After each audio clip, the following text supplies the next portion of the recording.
Okay, so now what we're doing is we're checking for a connection to our MySQL server, then we're checking for our database. So just for now, I'm going to echo out OK. So let's go back and check if this is working. I'm going to just start typing something in here, and you can see that OK is displayed. So that's absolutely fine. We are connecting to our database and our server and our database correctly. So now what we need to think about is the query that we're going to perform on our table. So let's just go in here, and I'll explain a bit about the query. We're going to be using the like keyword, which is inside our SQL query, and like is going to use a percentage sign to say, do we want to check if it's like from the left and the right hand side? So it could be, let's say we could type A into the search text. Now Alex Garrett has an A in, Dale Garrett has a couple of A's in, Billy Garrett has an A in, Craig Malcolm has an A in, and so do all the other records. So therefore these would all be returned. Now let me just show you what that looks like. That looks like and then A. So in other words, search text. So if search text equals A, our query is going to look a bit like this. Obviously there's going to be more to the query because we're creating a full query, but we would retrieve all results because all results have an A somewhere in it. If we were to do this, this means search text from the start and then anything afterwards. So what we're doing now is, oh, we don't want to save that. What we're doing now is we're searching for A, and then we could say ALE, so we're searching ALE then anything else. Oh, I don't want to save it again.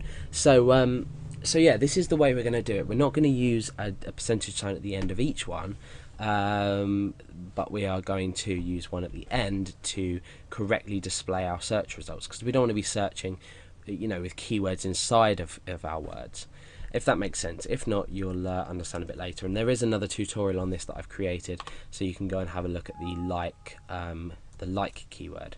So let's start creating our query. Let's go ahead start creating it. I'm going to say select, and what do I want to select from the database? I want to select the name. So if we go into our database, we've got the name here, so I want to select the name, and we're selecting from, and the table is names, so let's go back into our database and have a look at that. We've got names there, and then what we're doing is we're saying where name,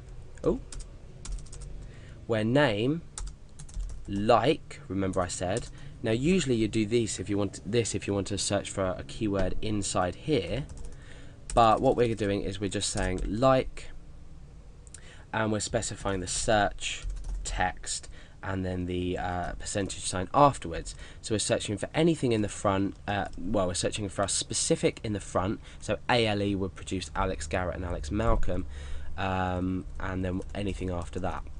Otherwise it would just be an exact match, so we create this as a wildcard. It's called a wildcard.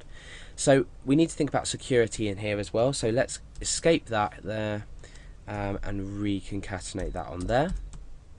And we need to, oh no, sorry, let's get rid of that and put that back in there. Okay, so now what we need to do is we need to say MySQL real escape string. I do have some videos on SQL injection that you should have a look at if you don't understand what this function does. It basically protects against SQL injection by escaping certain characters inside of this string. Now we can actually run the query, so query run equals MySQL query, and we've just simply run that query. So now what we can do is what we need to do is we need to return a list of all names retrieved from this statement. So if I type A, there will be, let's go and count, there'll be 1, 2, there'll be 2 names retrieved, because if we start with an A, anything after that is a wildcard. So we've got A for Alex Garrett and A for Alex Malcolm. If we type ALEX, for example, these two will still be returned. If we type ALEX space G, then only this record will be returned, because we're matching this part and the rest of it is a wildcard.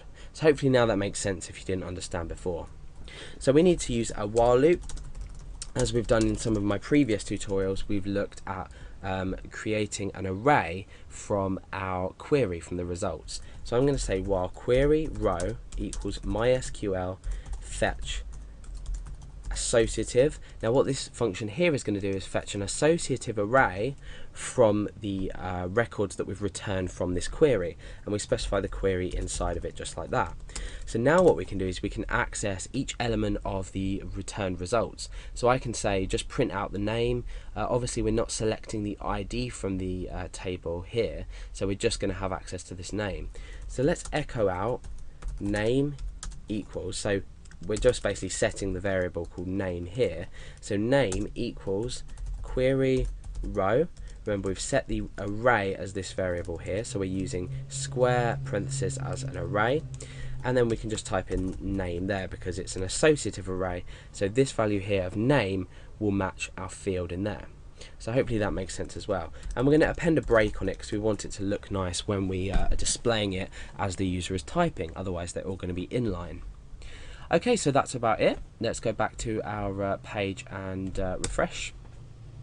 So I'm going to start typing a character. I'm going to type A. Hopefully I actually get something back. No, odd. Let's go back and have a look at what we might have done wrong. Oh, okay, yeah, we're not actually outputting anything. That would help. So yeah, I've assigned the value of the name from the database to this variable name, and we can simply stick echo in front of that, and that will just display it out to us